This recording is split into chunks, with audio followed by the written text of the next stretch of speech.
I have a really quick one for you today. If you are running Unraid, they've just updated to 7.2.0. And there's like three things I think are cool and worth showing you. The first one, and the thing I've been waiting for so long, the UI is now responsive. I can't believe it took them to version 7.2, but the UI is now responsive. So if you need to do stuff, it is a lot easier than it was before. However, just as you can see, folders don't work great, but everything else, oh my lord, thank God. The second update is that the API has now been built into Unraid. So you do not need to use the additional plugin anymore, which is really nice. So if you want to build little automations, it's just a little easier. And just so you know, they use GraphQL to get to it. You just go into your IP and then GraphQL, and it will give you the documentation for your GraphQL. So there's a fair bit of interesting stuff there that you can do. And the last good thing is they now support more drive types, ext234,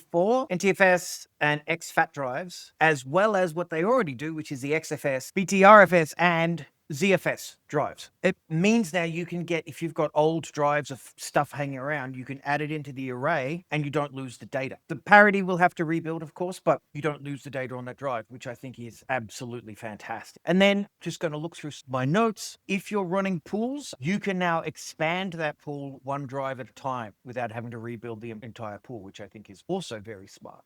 In the virtual machine, sound card support has been updated. Multi-monitor support has been updated. In the networking, I didn't actually know this, but you can set a custom IP per Docker container, which is interesting because they've just updated it to support IPv6, which is interesting. I think I'm going to have to look into that. And it's interesting because you could then expose a single Docker container to, if you have a VLAN, you can expose that container just to that VLAN because it's on the same IP. I think. Let me know if I'm wrong in the comments. They say they have new progress indicators for plugins and VM actions and Docker installs. So yeah, but if you want to do the upgrade, looks absolutely worth it. Stable. I haven't had any issues so far. You will need to update your Unraid Connect plugin and your NVIDIA plugin first, then do the update. But overall, great update from Unraid.